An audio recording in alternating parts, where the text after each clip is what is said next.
해방되고 3년 만에 1948년 5월 10일 우리 민족 최초의 민주주의 선거일이 확정됩니다. 유엔이 이북 소종 군정, 이남의 미 군정을 끝내고 한반도 자치정부를 세우는 총선거를 하라고 하니까 소련은 이북은 인구가 적다는 이유로 유엔 결정을 반대하면서 그동안 포섭한 임시정부 주석 김구, 부주석 김규식, 그리고 문재인 대통령이 우리 국군의 뿌리라던 김원봉이 등 이남의 좌파 대가리들을 수백 명을 이북으로 평양으로 불러가지고 15일간 유엔 반대 회담을 열고 한 달간 군중 퍼레이드를 벌리면서 조선인민은 유엔안을 반대한다는 선전지를 국내외에 했습니다. 그래도 유엔은 어쩔 수 없이 공정한 감시가 가능한 지역에서라도 총선을 치러야 한다는 결정을 내립니다. 그렇게 해서 이제 총선거 일자가 확정된 거죠.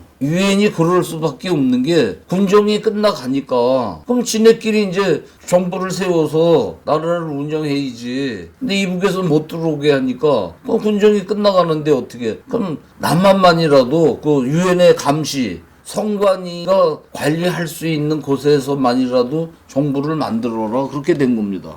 그러자 소련은 김일성 박헌영에게 선거 반대 무력 투쟁을 벌이라고 명령을 하고 그래서 막강한 이남의 그 좌파들 노동 파업으로 나라가 마비되는 가운데 제주도에서는 대한민국 정부 수립 반대 폭동이 제주도에서 피바람이 부는 와중에 8개 나라 사람들로 구성된 유엔 선거관리위원회 선관위가 들어와서 공정한 감시 속에 한민족 최초 자유민주주의 선거가 치러지게 됩니다. 이 선거로 일제에 천대받던 국민들은 비로소 나라가 이제 진짜 독립되었음을 느꼈을 겁니다. 곳곳에서 좌파들이 이 선거를 방해하려고 다툼도 있었지만 선거는 이남 전역에서 무사히 치러져가지고 이 선거로 뽑힌 국회의원들이 5월 30일 최초로 국회를 열고 이승만을 의장으로 헌법을 공표하고 대통령 이승만, 부통령 이시용 등 정부 골격을 갖춘 다음에 8월 15일 대한민국 수립이 선포되자 73살 노인 이승만은 알것으로 해방이 된 나라 대통령이 되었습니다. 그는 막막했을 겁니다. 당장 먹을 식량이 없어요. 신발 한 켤레, 옷감, 생필품 그동안 일본인들이 만들어서 공급했던 생필품들, 비누, 다, 그냥 옷감이고 뭐고 다 올스톱 된 거죠. 그들이 남기고 간 적상 공장은 있었지만 원료도 없고 기술자도 없고 가동을 못하는 겁니다. 그래서 이승만은 겨울은 다가오지, 국민들은 굶어 자빠지지, 병들어 자빠지지 이러니까 미국 주머니를 털기로 하고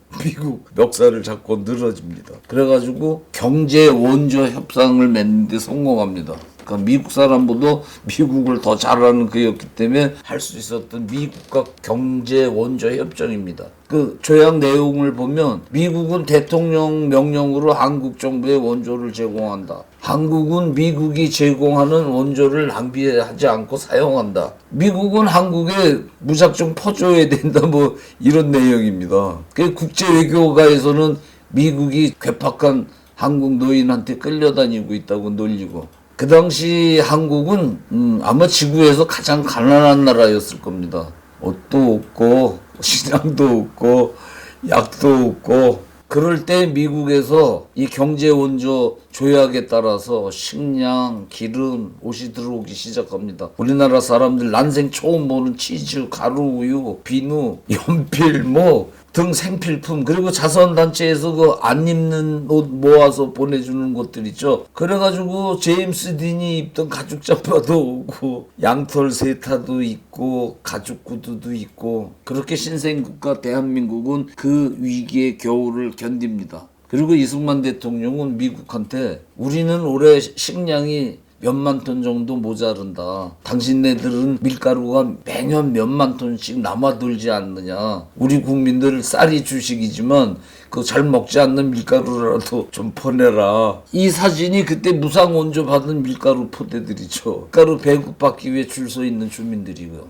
이 밀가루 무상 원조는 6.25 전쟁 끝나고 박정희 정권 때까지 이어져 가지고 박정희 전 대통령이 우리나라가 산림 녹화를 하면서 이 밀가루를 산림 녹화를 하는데 주민들 동원해 가지고 그 대가로 이 밀가루 주고 그랬죠. 그러니까 우리나라 이 산이 펄해진 게 이 미국 밀가루가 밑거름일 수도 있어요. 김일성이는 대한민국 정부가 수립된 다음 달 9월 달에 그동안 쓰던 태극기를 버리고 인공기를 지켜들고 조선민주주의 인민공화국을 선포합니다. 빨갱이들은 뭐 남한 정부가 먼저 세워져서 할 수 없이 김일성이도 정부를 세웠다 그러는데 그건 거짓말이고, 소련 군정은 대한민국 정부가 세워지기 1년 전에 이미 나라 이름과 법을 정하고 군대도 만들고 돈도 따로 만들었어요. 이미 나라를 만들었습니다. 이북의 좌익, 이남의 우익, 나라가 세워지는 사이에 또 이 제주도에서는 여전히 폭도와 국군과 민간인 10,000명 이상이 죽고 자빠지는 아수라장입니다. 무장폭도 사령관 이덕구는 6월 경찰에 사살되어 가지고 관덕정인가요? 그 광장 앞에 이렇게 십자가 형태에 묶여서 시체가 전시되고, 주모자 김달삼은 그달 말이죠. 저 이덕구가 죽고 그달 말 남한 정부가 세워지고 6일 만에 이북으로 올라가가지고 거기서 훈장받고 이북에 주저앉아가지고 박헌영이와 함께 이남에서 월북한 청년들을 훈련시켜가지고 난파하는 대남 유격 작전에 이제 앞장섭니다. 지 동지 이덕구는 거기서 죽어가지고 형틀에 매달리게 하고 전세가 불리하니까 이북으로 뛰어 올라와가지고 나중에는 김달삼이 직접 유격전에 가담하다가 강원도 정선에서 국군 초님과 경찰총에 죽죠. 박헌영이 평양 근교에 만든 그 난파 공작원 훈련소 강동 정치학원은